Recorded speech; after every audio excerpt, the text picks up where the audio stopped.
Traduzindo tudo isso, coloque amor no que fazes. Coloque coração no que esteja fazendo, intencionalidade, vontade, sacrifício, esteja. Aquilo exatamente que o Monsenhor José Maria Escrivá fala, né? Faz o que deves, está no que fazes. E aí tudo será sacrifício. Tudo será amor. Porque tudo será entregue a Deus, para Deus e com Deus.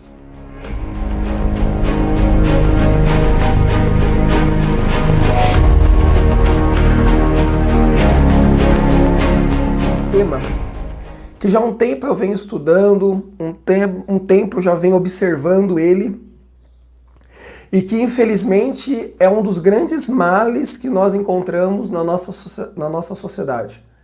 Não só no ambiente domiciliar, mas no ambiente do trabalho, no ambiente escolar. Na verdade, eu acho que essa praga, ela se encontra em todos os ambientes hoje. Onde existe mediocridade, existe esse pecado, existe esse grande erro, que é sobre a preguiça. E por que é importante falar da preguiça e poucas pessoas falam sobre a preguiça? Porque muitas vezes a preguiça ela é entendida como um sentimento de chacota. Ah, ele é preguiçoso. A gente tira sarro. Ah, ele é vagabundo. E a gente brinca. Mas lembre-se, a preguiça é um dos 7 pecados capitais. E tem um livrinho muito bacana do padre Francisco Fausto, publicado pela editora Quadrante, bem fininho, que vale a pena a leitura, para quem quiser comprar, deve ter aí pela internet, chamado realmente A Preguiça. E ali o padre Fausto vai, de uma maneira muito simples, mas muito didática também, explicando esse grande mal, né? Esse grande pecado que muitas vezes acaba sendo colocado ali de escanteio perante outros pecados capitais. Só para a gente recordar que os pecados capitais são a avareza, a gula, a inveja, a ira, a luxúria, preguiça e a soberba. Se a gente olhar para esses 7 pecados capitais, a gente vai entender a maldade no mundo. Ponto. Quer compreender melhor o ser humano? Vai estudar os 7 pecados capitais. Concorda? Entender os seus problemas é entender os seus pecados capitais. E eles possuem esse nome, né? Pecado capital, porque o capital aí vem de um termo em latim que é capta, que seria ali a cabeça. Então, esses 7 pecados capitais que eu acabei de elencar para vocês são a estrutura dos outros malefícios que nós convivemos aqui na Terra. E percebam, falar da preguiça não é muito famoso, né? Não é muito falado, talvez, porque a impressão que dá, como eu tinha dito, é que existem outros pecados muito mais violentos, se é que eu posso usar esse termo, ou muito mais aparentes. Quando você pega, por exemplo, escrevi aqui, né, o pecado da soberba. Você vê ali a discórdia, uma pessoa que é soberba é uma pessoa arrogante, uma pessoa soberba tem muito ódio dentro de si, é uma pessoa que humilha, que despreza. Então falar de soberba é falar de um assunto sério. Ou se nós pegarmos aqui, por exemplo, o pecado da ira, também, né, ninguém vai dar risada com o pecado da ira, porque falar de pecado da ira é falar então de muita briga, falar de violência, falar de agressão, falar de injúria, falar de divisão. Usando também aqui, o uso lá, a gula, né, uma pessoa gulosa, uma pessoa que tem problema com o alcoolismo, é uma pessoa viciada, é uma pessoa embriagada, e ninguém dá risada com isso também. Agora parece que quando a gente vai falar do pecado da preguiça, tem um certo sorrisinho no canto dos lábios. E talvez essa aula sirva justamente para a gente entender o malefício que existe no pecado da preguiça. E o quanto nós devemos lutar contra esse pecado, assim como a gente luta contra o pecado da avareza, da gula, da inveja, da ira, da luxúria e da soberba. E a aula nossa hoje é justamente para focar nesse tema. Não é à toa que a aula chama Faz o que deve e está no que faz, destruindo o mal da preguiça. Porque a preguiça é um grande mal, um grande vilão da nossa vida. E para começar logo, a gente precisa entender que existe ali uma definição muito simples sobre preguiça, que é justamente a ideia de fazer as coisas com o mínimo esforço. Uma pessoa preguiçosa é uma pessoa que não se esforça. Tudo cansa, tudo é difícil, ó céu, ó vida, não é? Mas quando a gente está falando de preguiça, a gente está falando de pessoas que estão extremamente atoladas na mediocridade. São pessoas medíocres. Agora a gente não está rindo mais, né? Agora todo o nosso sorriso parou porque falar de mediocridade é falar de assunto sério. E só que se a gente quer falar de mediocridade, a gente está falando sim de preguiça. Porque uma pessoa preguiçosa, então, entenda que ela não vai se esforçar, ela não vai trabalhar a sério, ela vai ser extremamente instável nos seus empregos, na sua vida profissional, nas suas responsabilidades. Uma pessoa preguiçosa vai ter dificuldade em educar os filhos. Uma pessoa preguiçosa vai ter dificuldade em cuidar de si, cuidar da casa. Porque ela é medíocre. E quem gosta de ficar próximo de pessoas medíocres? Acredito eu que ninguém. Então a preguiça é essa resistência ao esforço. A preguiça é essa resistência ao sacrifício. Traduzindo, a preguiça é o inverso de ser cristão. Por isso que é um pecado capital, com certeza. Porque uma pessoa preguiçosa não tem o ideal de ser perfeito. E se não tem o ideal de ser perfeito, não tem o ideal de ser cristão. Né? Não tem o ideal de ser católico, que seja. Porque qual que é a meta de todo cristão? Qual que é a meta de todo católico? Ser perfeito como o Pai do Céu é perfeito. E a nossa vida aqui na Terra tem que buscar essa perfeição. Esse grande ideal. Qual é o problema do preguiçoso? O preguiçoso não tem esse ideal. O preguiçoso não tem essa vontade. E aí, veja como a escama do olho vai caindo. A gente percebe como esse vírus, então, ele acaba sendo oculto, né? Como a preguiça, ela é corrosiva, como ela é maldosa, e ela não tem nada mesmo de engraçada. E aí é interessante porque a gente pode colocar duas formas de entender a vida e, consequentemente, ali o preguiçoso. Ou você vai encarar a sua vida ali como missão, ou você vai encarar a sua vida ali como uma mentalidade de aproveitador, e aí faz toda a diferença daquele que é preguiçoso, daquele que não quer ser preguiçoso. Uma pessoa que vai encarar a sua vida como missão, e o Padre Fausto fala isso muito bem, é justamente aquele que vai olhar para a sua vida, para a sua história, para aquilo que ela faz, como uma aventura, como um exercício, como uma luta árdua, constante, que Deus me propõe, que Deus propõe a você para justamente fazer da vida melhor. Então vale a pena se gastar, vale a pena buscar o melhor, vale a pena se esforçar, vale a pena não se contentar com um pouco. Essa é a missão. É quando eu encaro a vida na ótica de que Deus quer que eu seja o melhor que eu possa ser. Essa é a minha missão, ser cristão, ser católico. O outro lado, que aí entra no campo do preguiçoso, já é aquele que vai se aproveitar.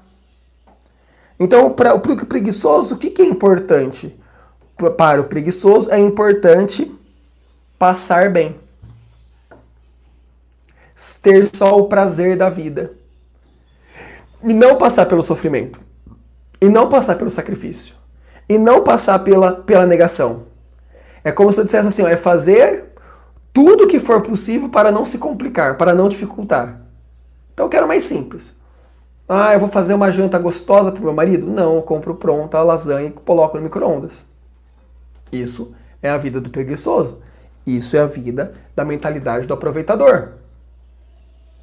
Ah, pra que preparar a mesa de jantar? Come na sala mesmo. Pra que arrumar a cama se à noite eu vou desarrumar? A mentalidade do aproveitador, que tenta facilitar a sua vida, e ao facilitar a sua vida acaba sendo prazerosa para ele, porque ele fez menos esforço. Só que automaticamente ele está o quê? Empobrecendo a sua vida. Automaticamente ele está fazendo o quê? A vida dele é miserável. Tem um filósofo muito, muito, muito bom, que vale muito a pena ser lido, chamado Joseph Pieper, tá? Ele morreu no finzinho dos anos 90. Tem grandes obras, uma delas chamada Virtudes Fundamentais, que é muito boa por sinal. E o Joseph Pieper tem uma frase, ele é alemão, ele tem uma frase que ele diz assim, ó: a preguiça significa, antes de mais nada, ou seja, antes de falar qualquer coisa, a preguiça é isso, tá? Então a preguiça, antes de mais nada, significa que o homem renuncia à altura da sua dignidade. Nós não somos gigantes.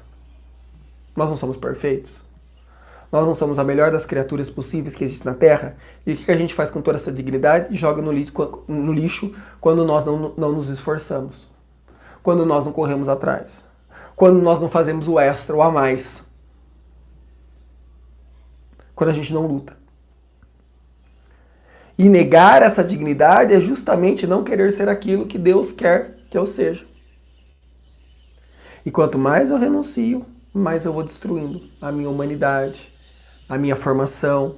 Por quê? Porque somos seres de construções, né? Somos seres de símbolos, somos seres de socialização. Então, eu não como numa lata, né? Eu não como no coxo. Eu como numa mesa, com garfo e faca. O preguiçoso ele come na panela. Por que preparar a mesa, né? Por que sujar garfo, faca, prato, se eu posso comer direto da panela? O que ele fez? Ele empobreceu a experiência do jantar. Ele empobreceu a experiência do almoço. Então a gente precisa começar a tentar desmascarar essa preguiça para justamente nós termos uma vida que vale a pena ser vivida. Uma vida que assuma essa grande dignidade de ser humano. Vejam, eu escrevo assim, ó. Desde os primeiros séculos do cristianismo, ao enfocar a preguiça, contemplava quase que exclusivamente o seguinte conteúdo: a resistência a atingir a altura espiritual e moral própria de um filho de Deus, de um cristão. Que o Joseph Pieper estava falando. E aí tem um nome, né? Tomás de Aquino vai usar esse nome, São Gregório Magno vai usar esse nome, Cassiano vai usar esse nome, sobre preguiça, dizendo que a preguiça nada mais é do que a assídia, ou assédia, perdão, que é nada mais, nada menos do que uma tristeza. Uma pessoa preguiçosa, no fundo, é uma pessoa triste, fria. E justamente por ser triste e por ser fria, ela acaba transformando a sua vida ao redor numa vida empobrecida, logo a sua alma também é empobrecida. Logo o seu espírito também é empobrecido. Logo ela se afasta da bondade, logo ela está se afastando de Deus. Por quê, Mateus? Porque a assédia, né, a assídia ali, que é a preguiça, ela tira o esforço. Por que eu vou lutar para ser mais santo, por exemplo? Por que eu vou lutar para rezar melhor? Por que eu vou lutar para ir na missa? Por que eu vou lutar para pedir perdão dos meus pecados para o sacerdote? Por que eu vou tentar ser um melhor pai? Por que eu vou, depois de um dia cansado, ainda querer conversar com meu filho? Percebam? Você vai tirando responsabilidades de si e colocando esse mal todo dentro do conceito da preguiça. Tomás de Aquino vai dizer que a preguiça é um tédio que acabrunha, ou seja, que diminui. Em vez de ser expansivo, ser grande, né, ser poderoso, a gente se apequena, a gente se acovarda. É aquilo que a gente pode chamar, talvez, hoje de um católico light. Sabe um católico light? Aquele que quer o céu, mas não quer a cruz? Aquele que quer a salvação, mas não quer ir na missa?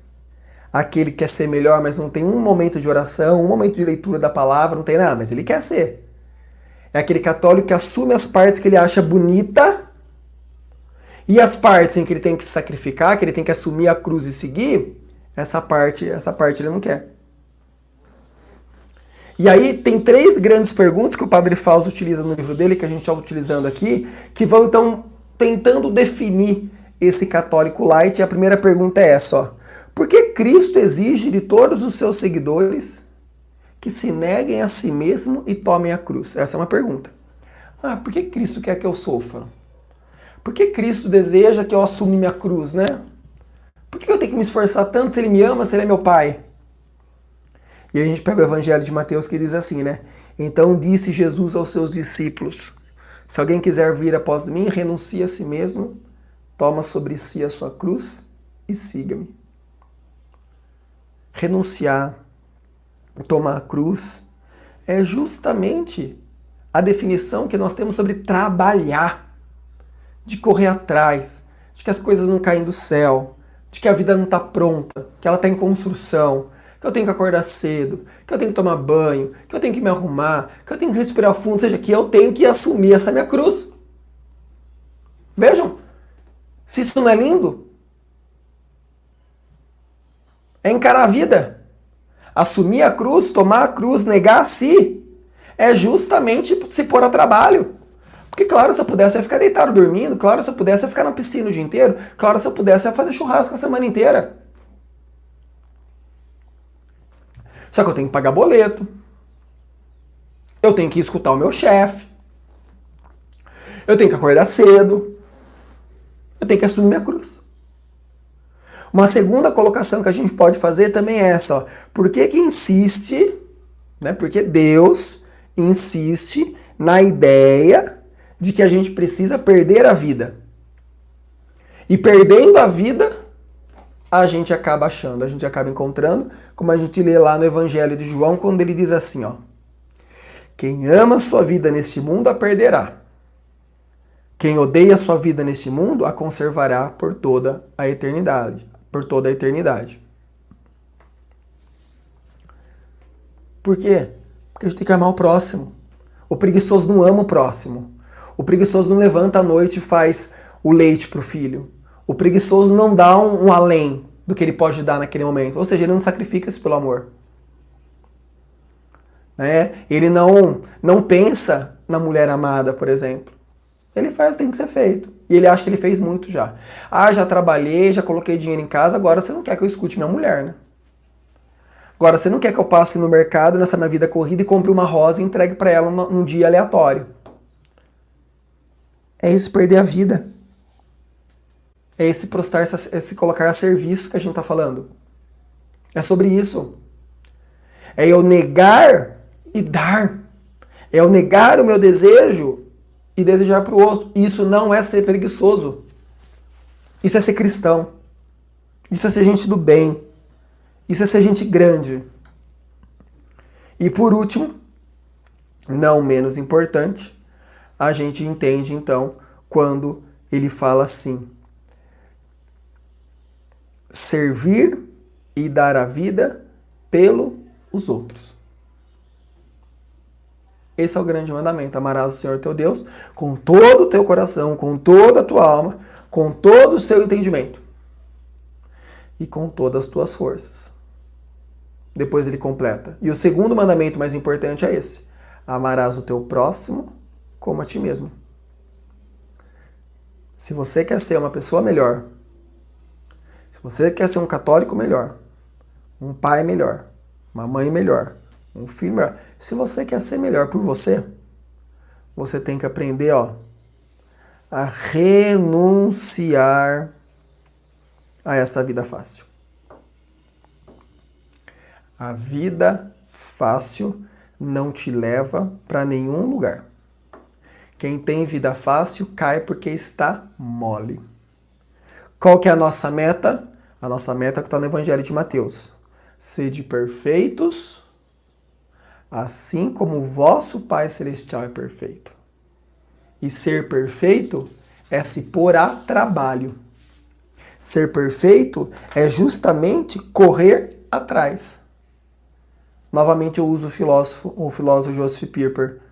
A preguiça, como pecado capital, é a renúncia mal-humorada e triste, estupidamente egoísta, do homem à nobreza que obriga de ser filho de Deus. É isso. Uma pessoa preguiçosa não tem por que ir para o céu. Uma pessoa que não se doa mais, que não se entrega mais, que não faz mais do que os outros, não tem por que ir para o céu. E talvez eu nem use o termo céu aqui, tá? Eu nem preciso usar aqui, meus alunos, eu nem preciso usar aqui o termo céu. Não tem uma vida digna. Não vai fazer nada demais. Né? Não vai evoluir, não vai crescer, não vai ser gente. Por isso que essa experiência é importante. De entender a preguiça, de compreendê-la e ver o malefício que ela é. E mais do que isso até, a preguiça, como um pecado capital, né, a gente está dentro dessa ótica, a preguiça aqui, se eu não a entendo, eu a engano. Porque, quer ver um exemplo? Quando a gente escuta assim, né, alguém fala assim pra você, ah, você é um preguiçoso, como que você se sente? Se vira pra mim, Mateus, que acordo 20 para 6 todo dia, vou dormir meia-noite. Trabalho das 7 às 11 da noite, praticamente direto. Praticamente direto. E alguém chega pra mim e fala assim, ah, Mateus, você é preguiçoso, hein? Como que eu vou me sentir?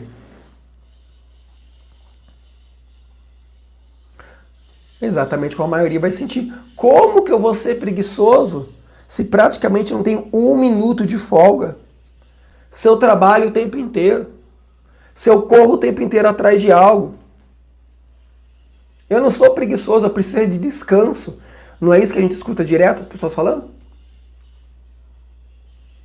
Só que guarda aqui o que eu vou dizer, olha esse pulo do gato aqui, presta atenção. Muitas vezes, uma pessoa ela pode estar ocupadíssima, cheio de coisas para fazer, extremamente atarefada e mesmo assim ter uma profunda preguiça.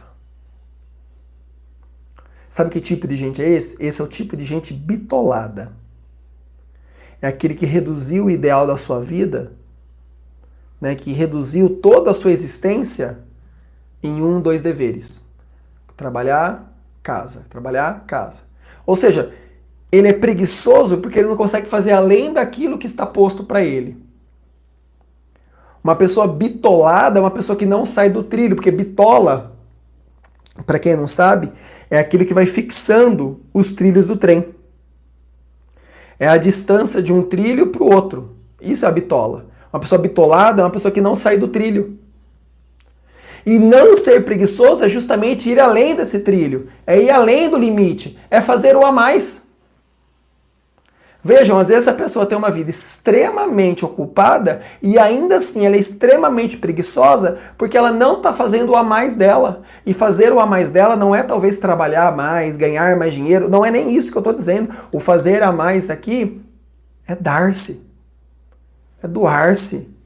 É realmente ali o perder a vida para o outro.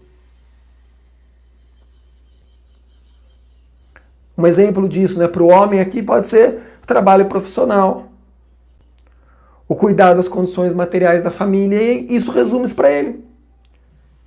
Ele é muito ocupado porque ele só está em busca disso. Ou uma mãe, a dona de casa, por exemplo, que tem que dar toda a atenção aos filhos, que tem que cuidar ali do trabalho que ela tem à tarde, que ela tem que levar para a escola, trazer não sei o quê. Ou mesmo do estudante, né? Também, que tem que frequentar as aulas. À tarde ele trabalha ajudando não sei quem. Vejam, tudo isso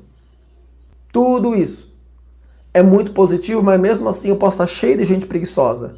Eu posso estar cheio de gente preguiçosa que trabalha muito, cheio de gente preguiçosa que cuida muito dos filhos e gente muito preguiçosa que está estudando sempre. Sabe por quê? Porque existe um perigo das coisas boas. A gente facilmente se deixa embalar por uma certa satisfação de dizer assim, eu já fiz tantas coisas, que a gente acaba esquecendo que existem outras coisas também para ser feitas. Eu faço tanto pela minha família, né? Eu trabalho tanto, eu ponho tanta comida em casa, eu limpo tanto a casa, eu cuido tanto dos meus filhos. Eu estudo tanto, eu ajudo tanto os meus pais. Ou seja, eu já fiz tudo, já fazemos tudo. Só que na verdade, muitas dessas vezes, esse já fazemos muita coisa acaba cobertando então o vazio de outras tantas coisas que não fazemos, porém que deveríamos fazer. É como o pai que trabalha o dia inteiro e negligencia, porque ele já fez muito, né? A educação dos filhos. De conversar com eles, de orientá-los, de dar uma catequese familiar com eles. Vejam, ele já faz muita coisa. Ele trabalha, ele coloca dinheiro em casa, não sei o que, ele dá do bom do melhor, ele paga escola, ele paga karatê, ele paga jiu-jitsu, ele paga academia, ele paga natação, ele paga o balé. Ele fez tudo? Não. Ele ainda não fez tudo. Porque para ele fazer tudo, ele ainda teria que depois chegar nesse dia cansativo, sentar com o filho, por exemplo, bater um papo, orientá-lo, nutri-lo dentro da moral cristã, ler alguma coisa com essa criança. Porque senão, no fundo, é vazio. É vazio. É um pai que está se sacrificando, só que não se está sacrificando para o que realmente importa. Para o que realmente importa. E aí nós vamos o quê? Criando certas máscaras de preguiça. Que não é uma real preguiça. Sabe por quê? Porque o tempo é nosso. E nós é que fazemos e escolhemos aonde colocar o nosso tempo. É como aquela história, eu não tenho tempo mais para nada na minha vida. Minha vida é muito corrida. Imagina que eu vou conseguir ler para o meu filho. Imagina que eu vou conseguir conversar com o meu filho. Imagina que eu vou conseguir ir na missa diária com o meu filho. Imagina, você não tem noção do que é meu dia. Aí, de repente, os amigos convidam você para o futebol e você tá onde? Tá lá no futebol. A vida é muito corrida, muito difícil, mas quando você vê, você tá lá. Fazendo um novo curso, de uma nova língua, para conseguir crescer no trabalho. Então quem disse que não dava? Quem disse que não dava tempo? Mas, poxa, você acabou de dizer que não dava tempo, agora você está fazendo esse curso, você disse que não dava tempo, mas conseguiu jogar futebol toda semana? Percebe? Esse é um preguiçoso. É um preguiçoso que está escolhendo o que não é importante. Ele está fazendo a sua vida uma vida medíocre. Ponto. Uma vida medíocre. Entre ficar com o filho e ensinar alguma coisa, ele prefere jogar futebol com os amigos, ele está sendo um pai medíocre. Ele não seria um pai medíocre se ele trabalhasse o tempo inteiro, educasse os filhos e aí sim fosse jogar futebol com seus amigos. Porque aí o que ele fez primeiro? Ele doou a sua vida. Primeiro ele se entregou completamente, para depois poder olhar um pouco para si, se é que eu posso dizer assim. E para que isso ocorra, eu preciso colocar o tempo dentro de uma ordem. E aí nós temos uma ordem defensiva, tá? E uma ordem oblativa. A vida precisa estar numa ordem, né? Eu preciso ter uma rotina, eu preciso organizar o meu tempo para justamente não deixar que a preguiça tome conta de mim. E nessa ordem defensiva aqui, isso é importante a gente deixar claro, é uma ordem que vai, de certa forma, fazer com que crie-se uma defesa diante de coisas que não estão na planilha, por exemplo. São pessoas extremamente organizadas, extremamente presas aos detalhes, que colocaram tudo dentro do seu tempo, mas o esquema delas é intocável.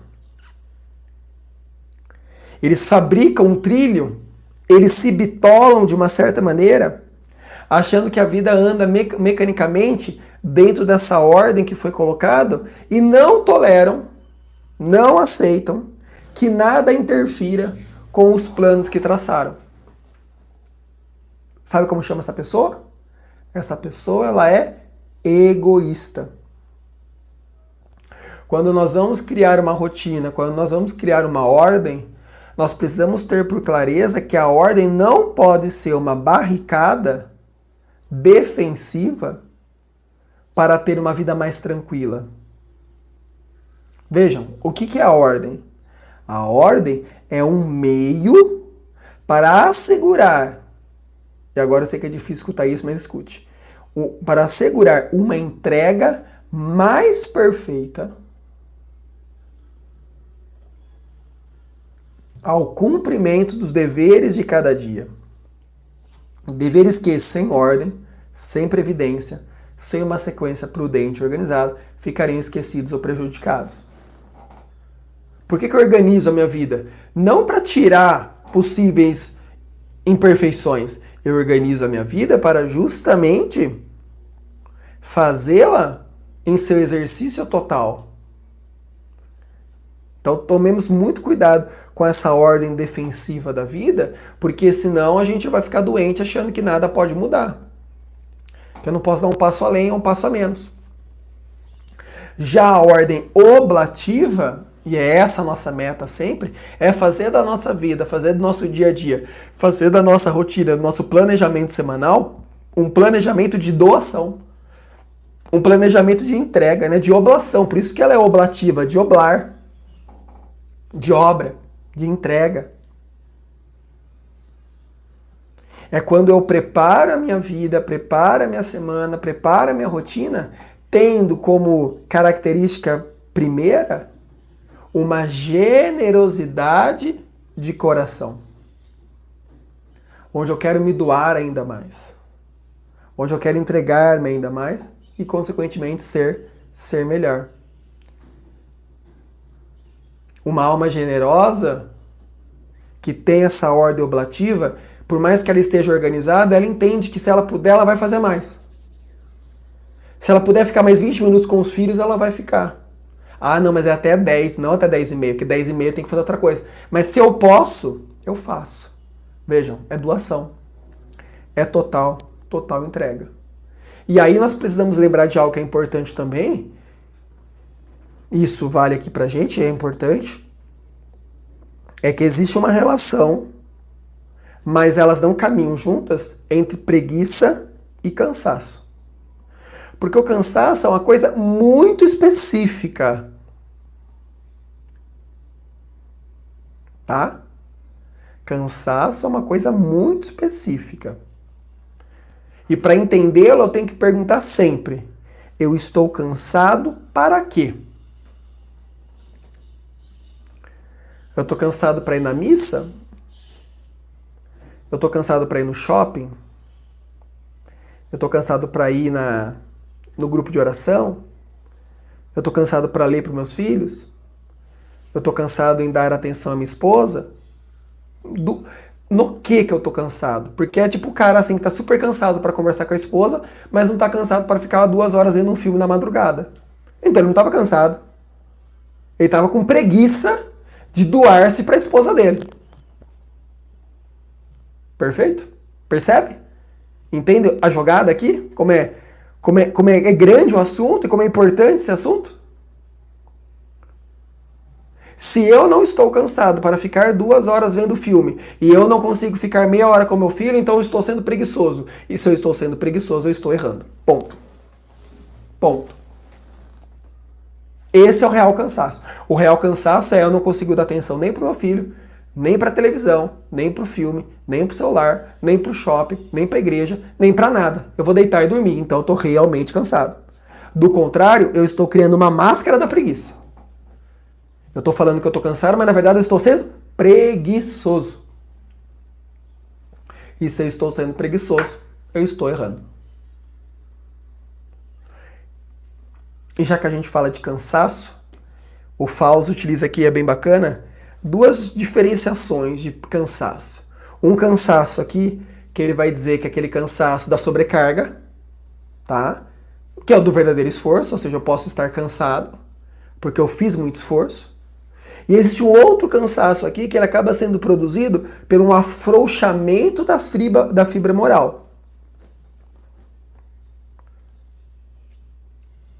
O cansaço da sobrecarga é quando você trabalhou o dia inteiro, chega em casa e está cansado. Né? O cara que construiu uma casa o dia inteiro, que bateu uma laje o dia inteiro, estará cansado. Agora, o outro cansaço que o Fausto fala aqui do afrouxamento da fibra moral é justamente uma fadiga da alma. E, infelizmente, muitas vezes nós estamos dentro deste afrouxamento da fibra moral. Quando a gente faz as coisas com má vontade, quando a gente faz as coisas sem amor, quando a gente faz por fazer.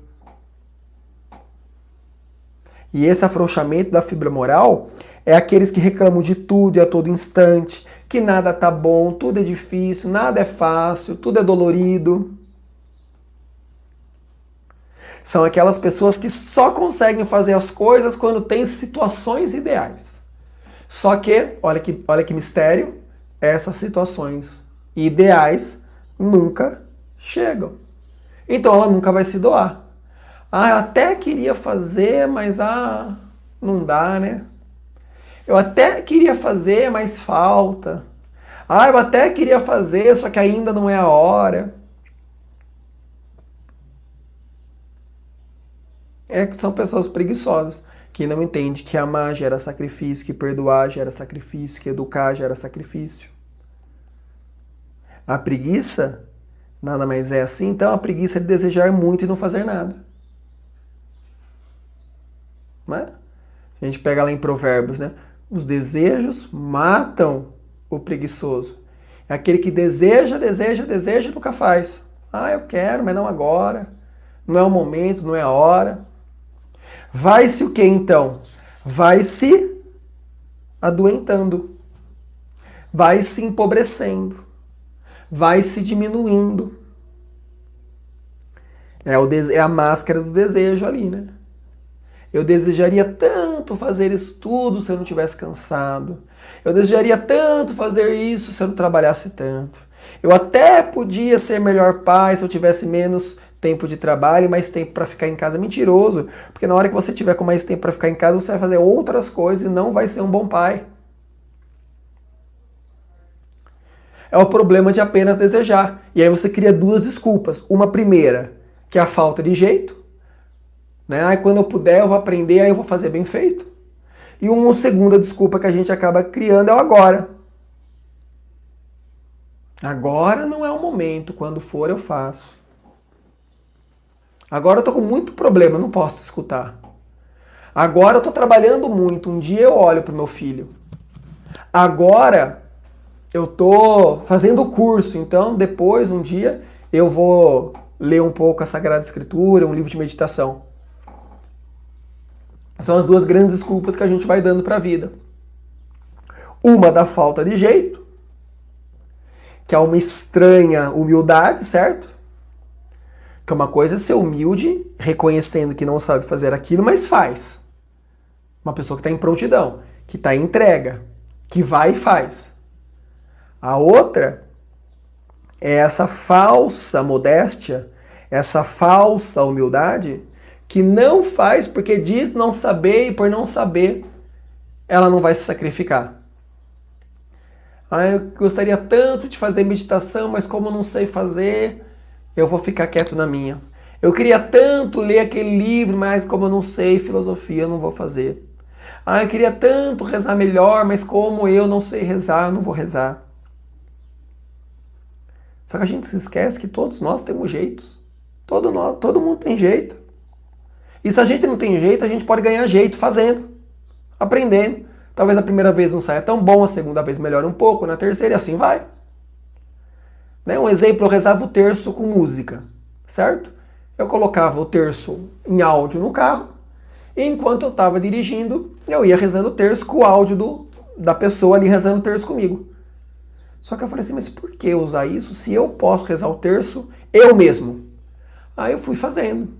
Fui correndo atrás, fui desenvolvendo, e hoje eu rezo o terço sem precisar do áudio. Eu dei um jeito, ou melhor, eu criei um jeito. A segunda desculpa que a gente usa, que a gente acabou de falar aqui, é o do agora. Agora não dá, agora eu não posso, agora não é o momento. Agora o pai está assistindo televisão, depois eu vejo. Só que não existe depois, só existe agora. O tempo ideal, o momento realmente bom, não chega jamais para esse cara preguiçoso. Tipo a minha mulher que falou assim, bem, você leva o lixo lá embaixo? O que eu falei? Larissa, agora eu não posso. Me diz que horas que eu levei esse lixo. Eu não levei. Ela pegou o lixo e levou lá embaixo na caçamba. Qual é o tempo? O tempo é agora. Agora eu vou fazer isso. Eu vou lá e faço. Qual é o antídoto, Mateus? Como quebrar todo esse malefício da preguiça? O melhor jeito de quebrar o malefício da preguiça é o inverso da preguiça. Aquilo que a gente vai chamar de diligência.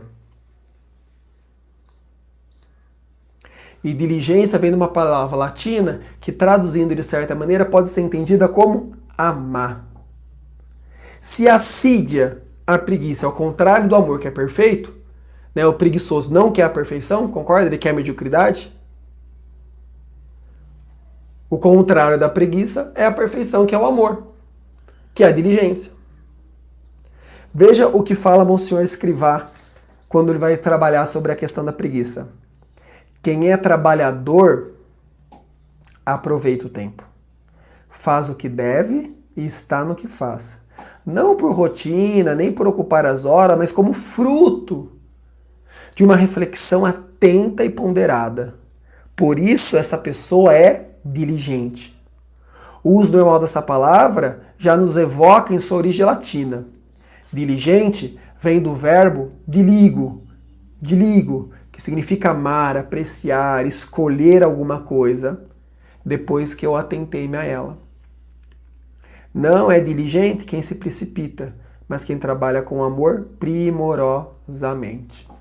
Então qual é a nossa função? Ser trabalhador. Correr atrás. Se pôr em marcha. Se pôr a serviço. Então uma pessoa que é diligente é uma pessoa que está sempre atenta às coisas que realmente importam. As coisas que realmente ficam. E a gente percebe que esse homem moderno, contemporâneo que nós convivemos, é uma pessoa que não tem essa atenção esmerada e cuidadosa. O homem moderno contemporâneo que a gente encontra por aí não tem atenção nenhuma, ele é extremamente relapso, extremamente desatento. Principalmente desatento com as coisas que realmente importam. Ele não medita, ele não reflete, ele sempre vai fazendo. É como se, Santo Agostinho fala isso, né? Corres bem, mas fora do caminho. Quantos pais, quantas mães, quantos professores, quantos alunos, quantas crianças, quantos jovens, quantos idosos, quantos todo mundo correm bem, fazem muita coisa, mas correm para fora do caminho. Talvez para a gente entender essa lição primorosa, a gente precisa lembrar daquela passagem clássica do Evangelho de Lucas, quando Jesus está com Marta, Maria, ali em Betânia, e aí tem a famosa citação de Jesus que fala assim: Marta, Marta, Marta, Marta, andas muito inquieta e te preocupas com muitas coisas. No entanto, uma só coisa é necessária. Maria escolheu a melhor parte, que não lhe será tirada. Quem é Marta e quem é Maria aqui? Marta é o homem contemporâneo. Marta muitas vezes pode ser eu, muitas vezes pode ser você, que corre atrás das coisas, que trabalha, que vem, que vai, que leva, que busca. Mas nessa correria toda, não atenta-se, não tem cuidado para aquilo que permanece. Dá tanta coisa para os filhos e não dá o essencial, que é o amor de pai, né? Dá tanta coisa para o esposo, a casa limpa, a roupa passada, a comida quentinha, mas esquece de amá-lo. O homem também, né?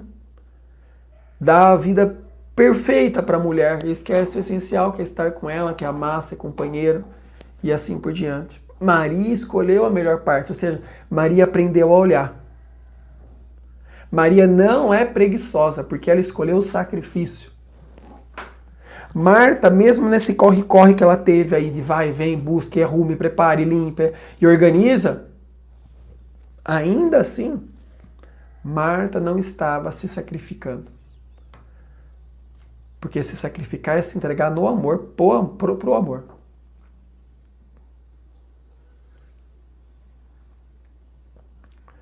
Traduzindo tudo isso, coloque amor no que fazes.